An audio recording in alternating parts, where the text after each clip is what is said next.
Inyong mapapakinggan ang programang Know Your Bible. Alamin ang inyong Biblia. Hatid sa inyo ng World Radio International and is supported by Church of Christ.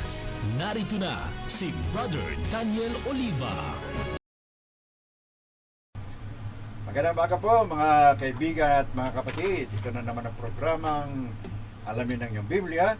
Know Your Bible program, matid po sa inyo ng World Radio International through Spero Road, Church of Christ, and West Monroe, Louisiana, USA. Inyo po lingkod na nagbibigay ng mensahe, Brother Dan Oliva. Ito na po ang second Sunday of the month of December 2025. Ang ating pong pag-uusapan ay pinamagitan kong the evil government, rebellion, or submission? Question mark, based on the book of Romans, chapter 13, verse 1 to 7.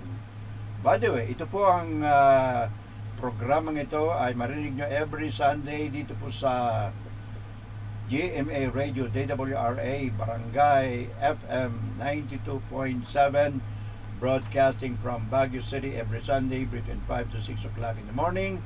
Pero sa YouTube po, ina-advance natin ito ng 2 to 3 days. Basahin na po natin ang ating teksto. At sa mga radio listeners natin, kung gusto nyo mag-communicate sa akin, ang aking pong number 059-49329 and 0917-700-3134. Yan po yung Smart at Globe number ko. Ganang umaga po sa ating mga radio listeners sa Baguio, Benguet, Cordillera Region, Pangasinan, La Union, Abra, at kung samang inaabot ang signal ng GMA Radio from Baguio City. Ito na po ang ating pagbabasa, pero meron po sa wikang Ingles. Romans chapter 3:13, verses 1 to 7, using the King James Version.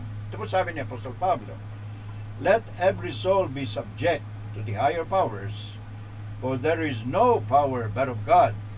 The powers that be are ordained of God. Whoever therefore resists the power, resists the ordinance of God, and they that resist shall receive themselves damnation. For rulers are not a terror to good works, but to the evil. Will thou then be afraid? Will thou then be not afraid of the power? Do that which is good, and thou shalt have praise of the same. For he is the minister of God to thee for good.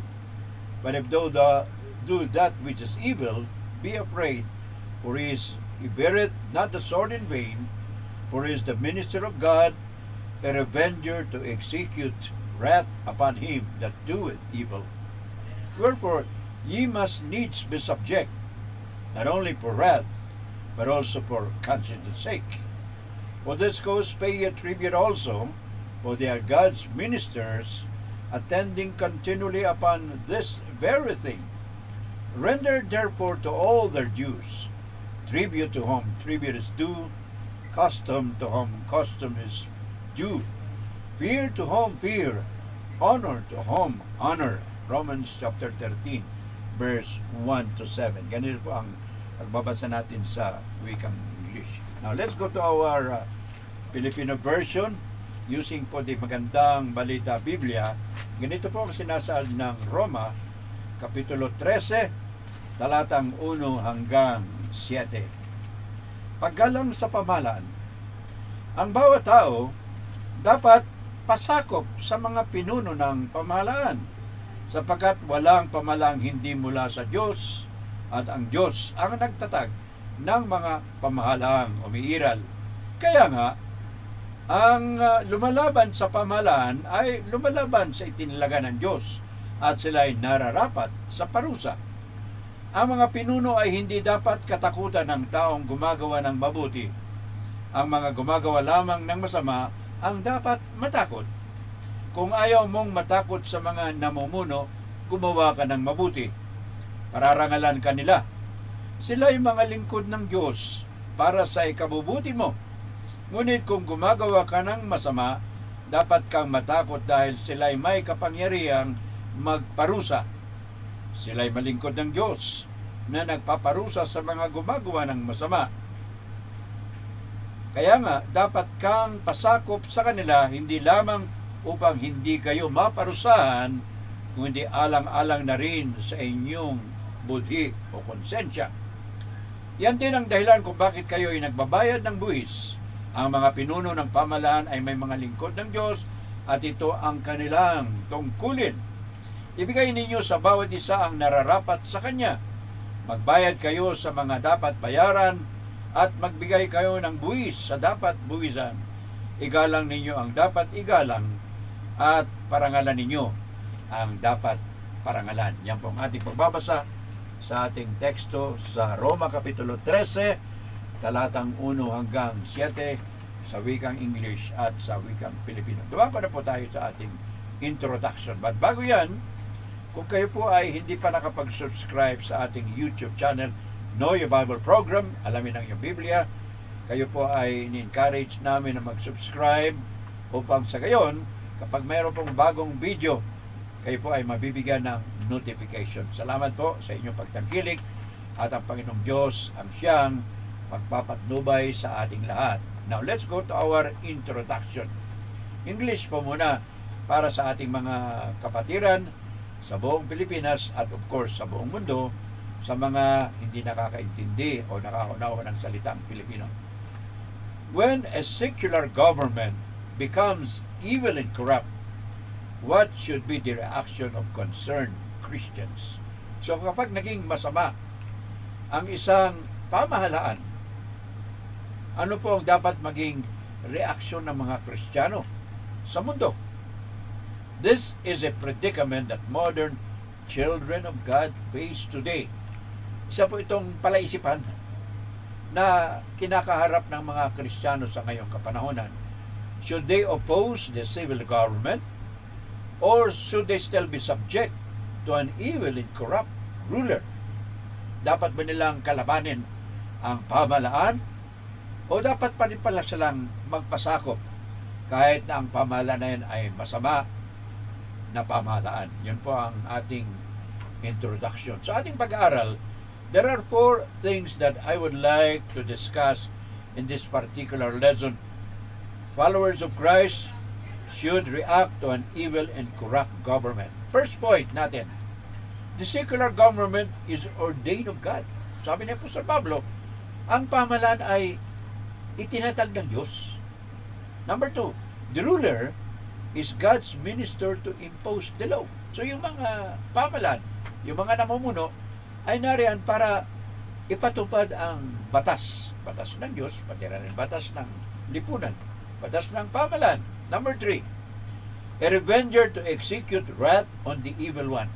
Siya po ay tagapaghiganti, tagabigay ng parusa sa mga gumagawa ng masama. Yan po ang trabaho ng gobyerno. And of course, the last part of our lesson is submit to the ruler for conscience sake. Tayo po ay magpasakop sa ating mga pinuno sapagkat yan ay ayon sa ating tinatawag na mabuting budhi.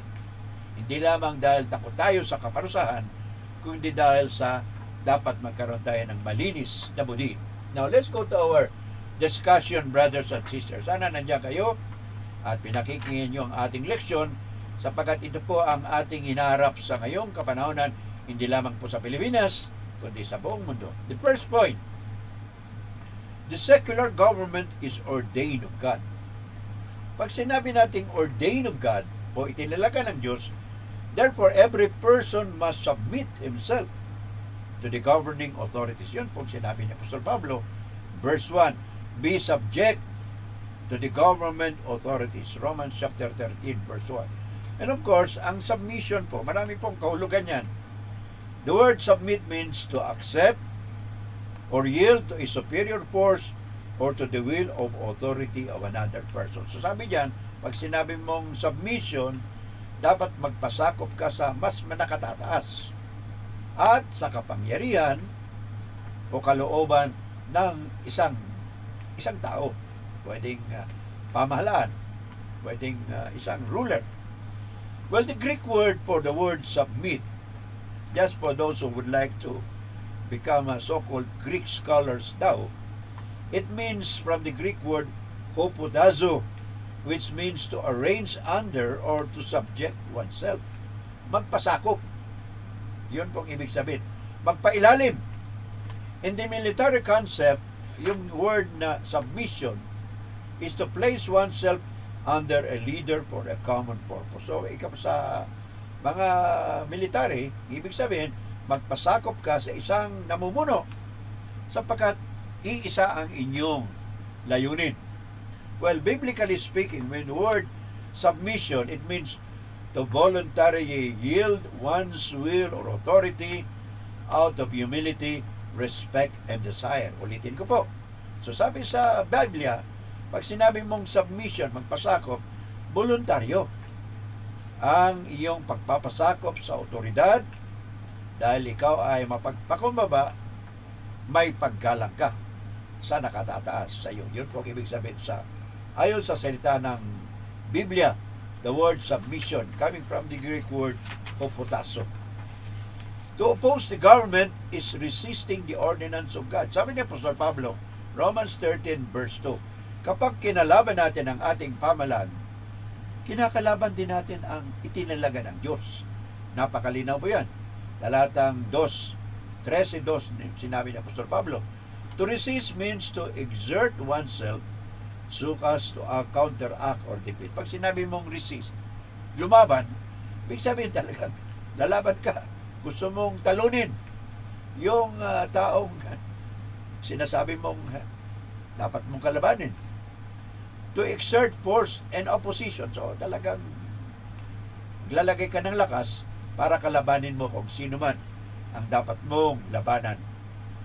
To resist also implies an overt recognition of a hostile or threatening force in a positive effort to counteract or repeat it. So dalawang part po ito. Pag sinabing resistance, nire-recognize mo na isang bagay na sabi mo na lang, kumakalaban sa iyong teorya, sa iyong filosofiya, at the same time, gusto mo talagang matalo. Yun po ibig sabihin ng salitang resistance. Ito po ang ating binabanggit dito mga kapatid. Kung mayroon kayong video, makikita nyo po yung outline sa kaliwang parte ng aking video. Nandun po yung mga explanation at saka yung outline nito. At kung kayo po ay mayroong email address, pwede ko pong ipadala sa inyo yung email address at ang outline na ito na sinasabi ko sa inyo. And they who resist shall receive themselves damnation. So yung mga kumakalaban sa ating pamahalaan ay pwedeng makatanggap ng kaparusahan o kapahamakan. But ang tanong po mga kaibigan at mga kapatid, sa mga Kristiyano, is submission to the superior power absolute? Ang pagpapasakop ba sa isang makapangyarihang pamahalaan absolute ba? In other words, sa lahat ng pagkakataon? Ang kasagutan po mga kapatid ay hindi. Bakit? Mayroon po tayong halimbawa sa Biblia. There is always an exception to the rule. Ano yung exception na yun? Well, we can read it from the book of Acts chapter 5 verse 28 and 29. Gawa 5:28-29. Sina Apostol Pedro at ang mga apostoles ay binawalan ng mga sa Hudyo, lalo na yung high priest o mataas na saserdote, at sinabihan, huwag niyong ipangaral si Kristo. At sinasabi niyo pa na kami pa ang may kagagawan ng kamatayan ng Kristo na yan. So ano sinabi ng mga apostoles sa pangunguna ni Apostol Pedro? Sabi niya, we ought to obey God rather than men. Dapat ay sundin namin ang Panginoon Diyos kaysa sa tao. So anong ibig sabihin ni Apostol Pedro? Na kung ang ipagbabawal ng pamahalaan ay wag na nating sambahin ang Panginoon Diyos, wag tayong sumunod kay Kristo. Dapat sundin natin ang Panginoon kaysa sa pamahalaan. At ang nangyari nga sa lumang tipan, or rather in the New Testament, dahil ayaw magpasakop ang mga Kristiyano sa masamang gobyerno at sila ay pinagsasamba nila sa emperador, marami po ang nangamatay dahilan sa kanilang pananampalataya kay Kristo ay inuna nila. Ganyan po ang resulta kapag mas mahal natin ang Diyos kaysa mas mahal natin ang masamang pamahalaan. Katulad nung kapanahonan ni Apostol Pedro at Apostol Pablo. Pangalawang punto po mga kaibigan at mga kapatid, the ruler is God's minister to impose the law. Ang namamahala ay ministro, lingkod ng Diyos para ipatupad ang batas. So po yung ang layunin ng mga namumuno, ipatupad ang batas. According to the Romans 13 verse 4, 13-4, sabi ni Apostol Pablo, the ruler is God's minister for good. Ang namumuno ay lingkod ng Diyos para sa kabutihan. Yun po talaga purpose kung bakit sila ay nilagay. Ayon naman kay Apostol Pedro, 1 Peter chapter 2, verse 13 and 14, governors are sent to punish wrongdoers and commend those who are right. Yung mga namumuno, parusahan yung mga gumagawa ng masama. Pero yung mga gumagawa ng mabuti, syempre, pupurihin nila yun. Tama lang ba yan? Yun lang po. So the Apostle Paul, therefore, in 1 Timothy chapter 2, verse 1 and 2, sabi niya rito, Paul urges prayers for leaders so that people may lead peaceful, quiet, godly, and dignified lives. Sa mga Kristiyano, ang utos po ni Apostol Pablo ay panalanginan natin ang ating mga namumuno sa atin para magkaroon tayo ng buhay na mapayapa, maka-Diyos. At tinitingala lang lahat kasi ang mga Kristiyano dapat purihin at tingalain ng mga tao bilang ehemplo, alimbawa ng mga taong sumusunod sa Panginoon Diyos. According to the Apostle Paul sa kanyang sulat kay Tito, Titus chapter 3 verse 1, sabi ni Apostle Paul, believers are reminded to be submissive and obedient to rulers and to be ready for every good work. Ulitin ko po. Sa sulat ni Apostol Pablo kay Tito, chapter 3 verse 1, ang mga Kristiyano daw ay dapat magpasakop, maging masunurin sa mga namumuno, at kung maaari, maging handa para sa mabubuting gawa. Ayan po ang ating obligasyon bilang mga Kristiyano. Mayroon po tayong sasabihin sa Old Testament. Sulat po ni Ezra using the New International Version. Sa English po ganito sinabi ni Ezra, whoever does not obey the law of God and the law of the king must be punished by death, punishment, confiscation of property, or imprisonment. So ayon kay Ezra, sa Lumang Tipan, ayon sinabi niya, ang sinumang hindi sumusunod sa batas ng Diyos, pati sa batas ng namumuno, halimbawa, kailangan daw parusahan. Ano yung mga parusahan? Number 1, kamatayan. Pangalawa, itapon or banishment, exile. Number 3, confiscation of property. Kukunin ng gobyerno yung mga ari-arian mo. At pangatlo o pang-apat, ibibilanggo ka pa. So yun po yung mga punishment na sinasabi ni Ezra chapter 7 verse 26. Alright, ano pa? Sa 2 Chronicles chapter 19 verse 5 to 10. Ito po ay summary lamang, hindi po verse by verse. Alright. Ano sabi ni ng sumulat ng Chronicles? Speaking to the judges, God said, consider carefully what you do, for you are not judging for man, but for the Lord, who is with you when you render judgment. So sinabi ng Panginoon Diyos sa mga lingkod niya.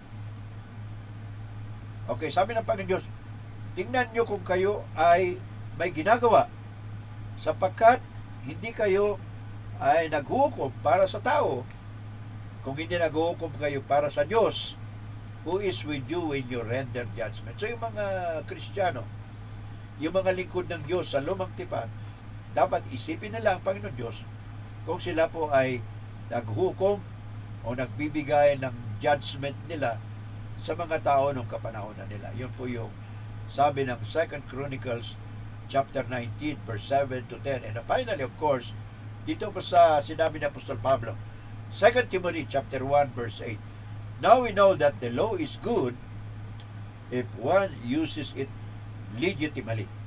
legitimately. Ang batas ay tama, lalo na pag ito'y sinusunod namin na ayon sa kagustuhan o kalooban ng Diyos. 1 Timothy chapter 1, verse 8. Ang katlong punto po sa ating pag-aaral sa mensahe na evil government, should it be rebellion or submission? So kung ang ating pamahalaan po ay masama, ano ang dapat na maging reaksyon ng mga Kristiyano? Tayo ba ay patuloy na magpapasakop o tayo ay magre-rebelde? Third point ng ating pag-aaral. God I appointed the government as a revenger to execute wrath on the evil one. Ang Panginoon Diyos ay nagtatag ng pamahalaan para ito ay maghiganti o magbigay ng kaparusahan sa mga masasamang tao. So, hindi naman sa mabubuting tao. Ano sabi ni Apostol Pablo? Romans chapter 12 verse 19. The Apostle Paul said, "Do not take revenge, but leave room for God's wrath, for it is written, it is mine to avenge, I will repay, says the Lord." So sabi ng Panginoon Diyos, sulat ni Apostol Pablo sa Roma 12:19, huwag kayong maghiganti. Ibigay nyo sa Panginoon ang paghihiganti sapagkat nakasulat, ako ang maghihiganti, sabi ng Panginoon. Roma 12:19. And do not say, I will avenge this evil. Wait on the Lord and He will save you. According to the book of Proverbs, chapter 20, verse 22. Kawikaan, kapitulo 20, talatang 22, inulat po ni Haring Solomon, huwag niyong sabihin, ako ang maghihiganti dahil sa kasamang ito. Subalit sinabi ni Haring Solomon, mag-antay kayo sa Panginoon at kayo ay ililigtas niya. Ano pa? Ezekiel chapter 25 verse 17. Ano sabi ni propetang Ezekiel? Sabi ng Panginoon Diyos, I will carry out great vengeance and punish them on my wrath. Then they will know that I am the Lord when I take vengeance of them. So ito yung sulat ni Ezekiel, encouraging the Israelites na magtiwala sa Panginoon Diyos. Sapagkat sinabi ng Diyos, ako ang maghihiganti. Ako ang magbibigay ng parusa sa kanila para malaman nila na ako ang Diyos sapagkat ako ang naghihiganti sa kanila. The book of Ezekiel chapter 25 verse 17. Tuloy po natin. Another prophet nagsulat ng ganito, si Nahum, propetang Nahum. Nahum, the Lord is a jealous and avenging God. The Lord takes vengeance on His foes and vents His wrath against His enemies. Ayun po sabi ni Nahum, propetang Nahum, sa mga kalaban ng mga Israelites. Ganito sabi ni Nahum, ang Panginoon Diyos ay mapanigbuguin at hindi lamang mapanigbuhin ng Diyos, kundi siya ay nagbibigay ng kaparusahan. Siya ay mapaghiganti na Diyos sa mga kalaban ng mga lingkod niya. Of course, lingkod ng Panginoon Diyos ng kapanahonan ay ang bansang Israel. Of course, another one from the book of Deuteronomy chapter 32 verse 43. Deuteronomio 32:43. So ito'y sulat ni Moses, nang buhay pa si Moses. Rejoice, you nations, for He will avenge the blood of His servants. He will take vengeance on His enemies and make atonement for His land and people. Sa wikang Pilipino, ganito sabi ng Deuteronomio 32:43. Maging masaya kayo, mga bansa, sapagkat siya ay magbibigay ng paghiganti dahil sa dugo ng kanyang mga lingkod. He will take vengeance. Maghiganti siya sa mga kalaban at kaaway ng kanyang mga lingkod. At para sa mga bansang Israel, para sa kanyang katauhan at panaranin sa kanyang kalupaan. Deuteronomy chapter 32 verse 43. So yun po yung mga bersikulo na binasa natin para patunayan na ang Panginoong Diyos po ay ginagamit niya ang bansa, mga pinuno, para magbigay ng tinatawag na kaparusahan sa mga gumagawa ng masama, lalo na po sa mga kalaban ng mga Israel. Alright, Isaiah chapter 13 verse 11, God will punish the world for its evil and the wicked for their guilt. Ang Panginoon Diyos ay parurusahan niya ang buong mundo dahil sa kanilang kasamaan na ginagawa dito sa mundo. Isaiah chapter 13 verse 11. And finally, sabi pa rin ni Haring Solomon, ni Haring David, sa kanyang sulat sa Salmos o mga awit, chapter 145 verse 20. Sabi ni King David, the Lord preserves all who love Him, and all the wicked He will destroy. Ang Panginoon Diyos niya ay protektahan niya ang mga nagmamahal sa Kanya, subalit sa mga masasama ay wawasakin niya, sisirain niya, at pahihirapan niya. Yun po sabi ni Haring David, Psalms chapter 145 verse 20. Last part po ng ating lesson. So ano po ang dapat na reaksyon ng mga Kristiyano kung ang isang pamahalaan, hindi lang sa Pilipinas, sa buong mundo, Kristiyano tayo, subalit ang ating pamahalaan ay masama, maraming korupsyon, kabulukan na ginagawa sa ating bansa. Ano sabi ni Apostol Pablo? We have to submit to ruler for the sake of conscience. Bagamat sila ay masama, ang dapat pa rin gawin natin ay magpasakop. Kung hindi tayo gumagawa ng masama, wala tayong problema. Pero kung gumagawa ka rin ng masama, yung masamang pamahalaan na yan, siyempre, nandyan sila para paghigantayan at kabigyan ka rin ng kaparusahan. Alright, so anong ibig sabihin ng submission? Ulitin po natin yung definition o kahulugan ng word na submission. The word submit means to obey or yield to authority, for it is morally right, not because of the fear of punishment. Ulitin ko po. Pag sinabi nating pasakop, ang ibig sabihin, magpailalim sa otoridad sapagkat ito ang mabuti sa harap ng Diyos at hindi dahil ikaw ay takot lamang sa kaparusahan. So, pag sumusunod tayo sa batas, hindi ibig sabihin na tayo ay takot sa kaparusahan. Kung hindi ang talagang dapat na maging dahilan kung bakit tayo ay mag-submit, magpasakop sa pamahalaan, it because it is morally right. Ito ay dapat at tama sa harap ng Panginoong Diyos.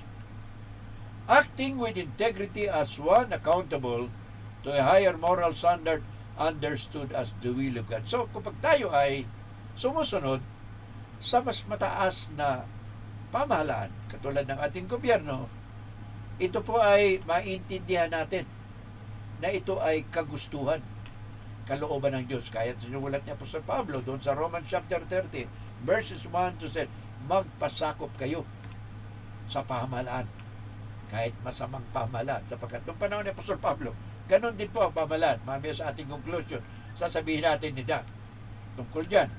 Those who reject their consciences would have spiritual shipwreck. Sabi ni Apostol Pablo kay Timoteo, 1 Timothy 1:19, ang hindi nakikinig sa kanilang konsensya. Ang ibig sabihin, hindi nila tinitingnan kung kanilang budi ay malinis o hindi.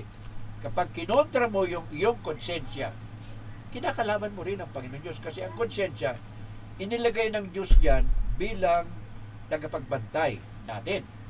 Alright, ano sabi ng Apostol Pablo? 1 Timothy 1:19, when we reject our conscience, katulad niya ng isang barko na nawasak, we will have a spiritual shipwreck. Parang barko na lumubog o nawasak. 1 Timothy chapter 1 verse 19, ayon kay Apostol Pablo. By keeping our consciences clear, we silence those who speak maliciously against us. Sabi ni Apostol Pedro, 1 Peter 3:16, kung tayo raw ay sinusunod natin ang ating konsensya, may malinis tayo na budi o konsensya, mapapatahimik, mapapahiya yung mga nagsasalita ng masama sa mga lingkod ng Diyos na katulad ng mga Kristiyano. Now, ang katanungan, brothers and sisters, what are the benefits of having clear conscience? Sapagkat sa totoo po, Ayon sa Genesis chapter 1, verse 26, when God made man, nang ginawa ng Diyos ang tao, sabi ng Genesis 1:20, God said, let us make man in our conscience. Gawin natin. Bakit natin? May kasama po ang Panginoon. Hindi lamang nag-iisang Panginoon. Kasama po si Kristo doon. Kasama po ang Banal na Espiritu. Because there are three persons and one God. Although hindi binabanggit yung word na Trinity. But there are always three persons and one God. Co-equal. Very powerful. Let us discussion then later on the idea of 3 in 1. Although hindi nabanggit sa Bible yung word na Trinity. But what are the benefits of having clear consciences? Ano po ang benepisyo kung tayo ay may malinis na budi na sinusunod natin yung tagabantay na iligay ng Panginoon Diyos sa ating mga isip, sa ating mga puso? Number 1, it provides inner peace, confidence, and overall well-being.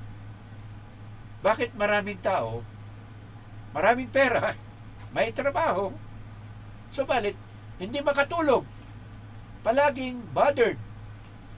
Yan ay because wala po silang inner peace. Wala silang katahimikan sa kanilang pag-iisip, sa kanilang mga puso, palagi nag-iisip. Because they are acting against their conscience.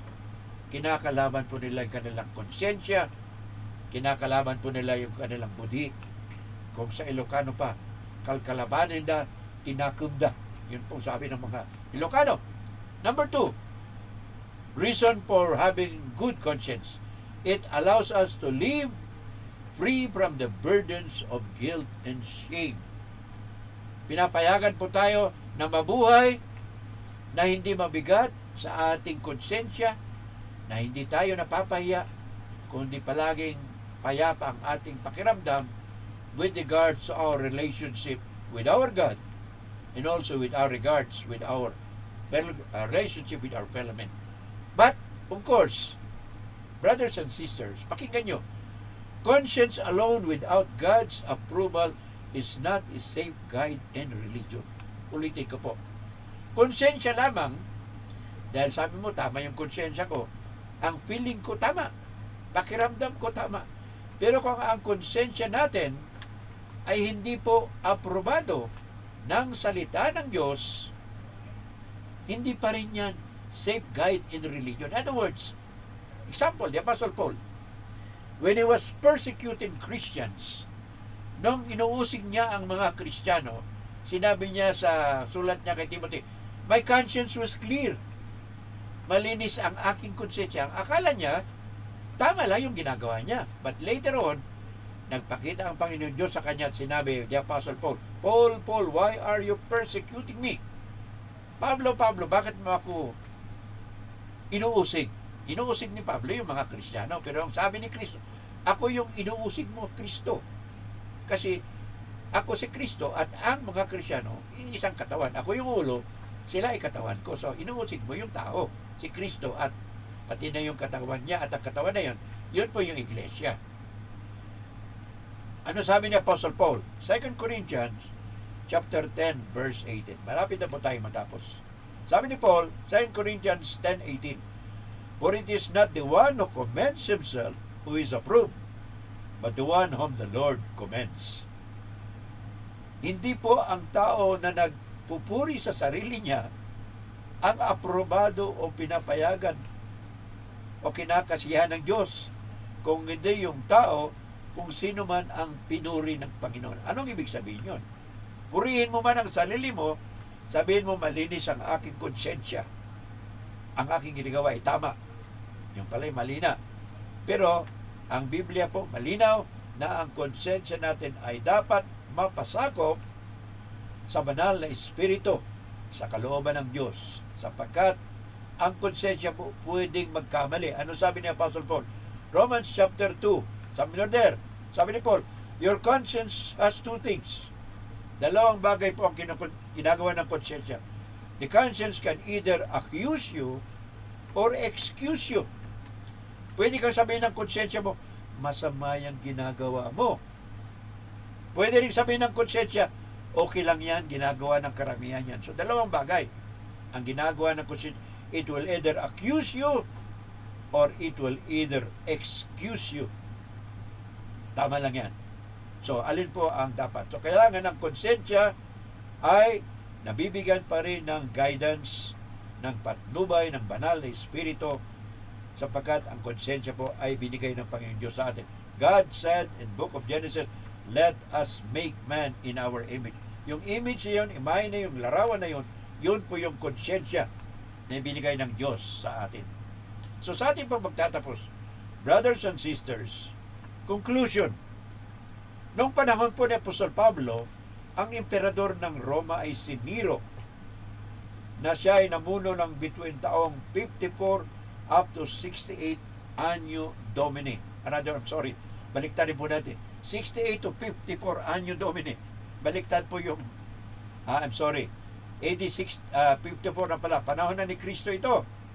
54 hanggang 68. So natititingnan ninyo, 14 years na namuno si Nero. Pitong si Nero na emperador ng Roma ay masama pong emperador. Siya po ay terorista. Masyadong malupit.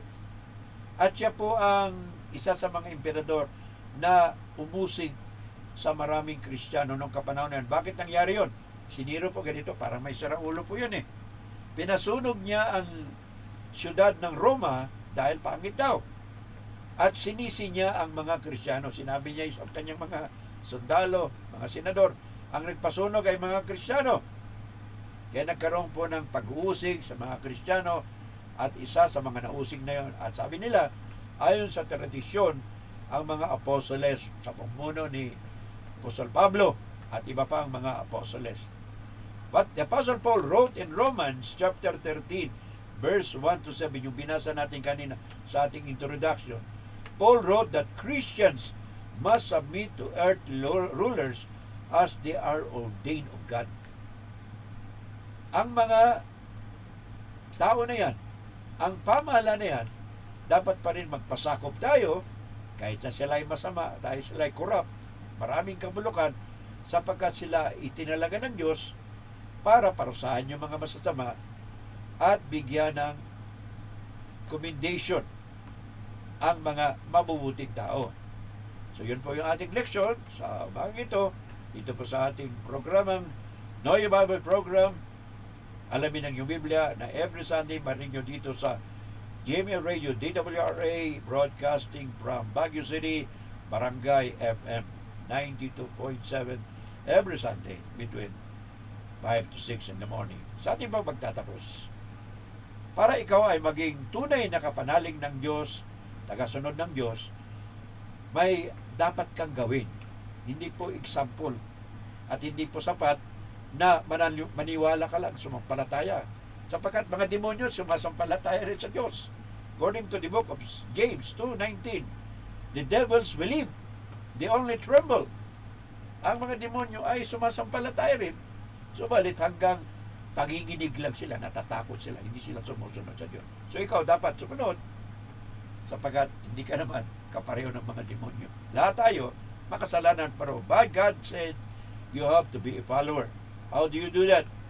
Sabi ni Kristo, Mark 16:16, he who believes in me and is baptized shall be saved. Ang sino mang sumasampalataya at nababautismoan ay maliligtas. Marcos 16. Ano pa sabi ni Pedro? Mangagsisi kayo at magpabautismo sa kapatawaran ng inyong mga kasalanan at tatanggapin ninyo ang kaloob ng banal na Espiritu Santo. At kailan dapat sundin? Kung kayo po ay kumbinsido, nais ninyong tulungan namin kayo. Ano sabi ni Apostol Pablo?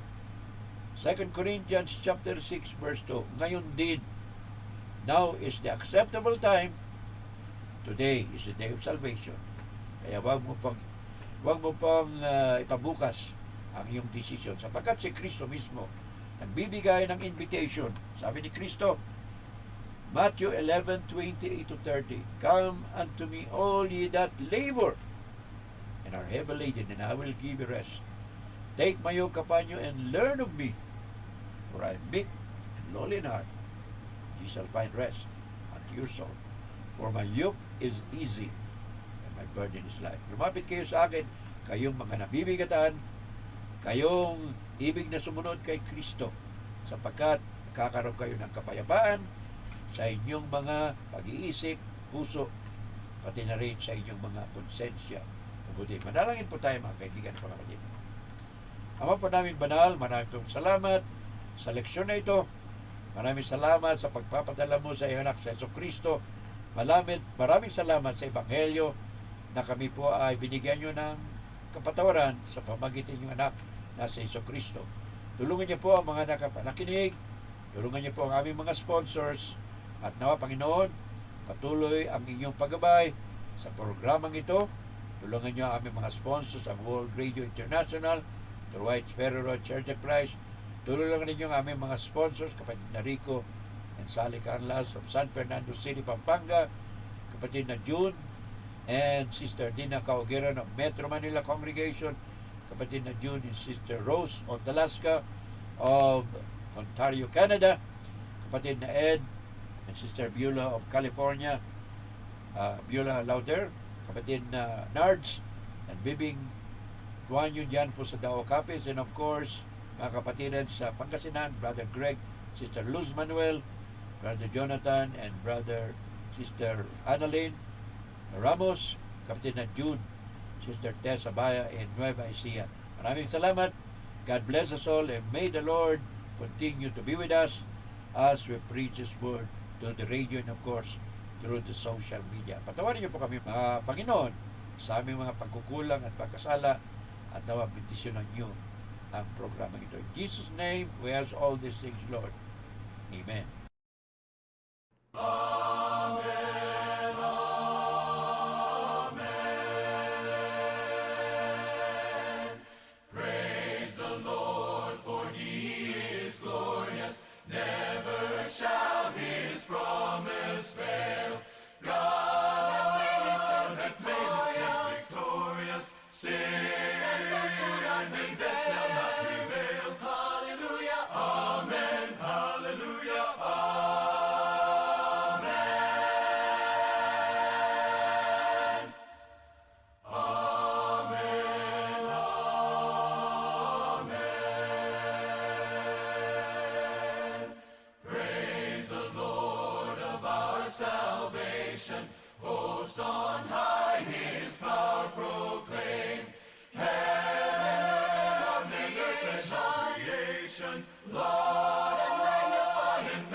Inyong napakinggan ang programang Know Your Bible. Alamin ang inyong Biblia. Hatid sa inyo ng World Radio International and is supported by Church of Christ.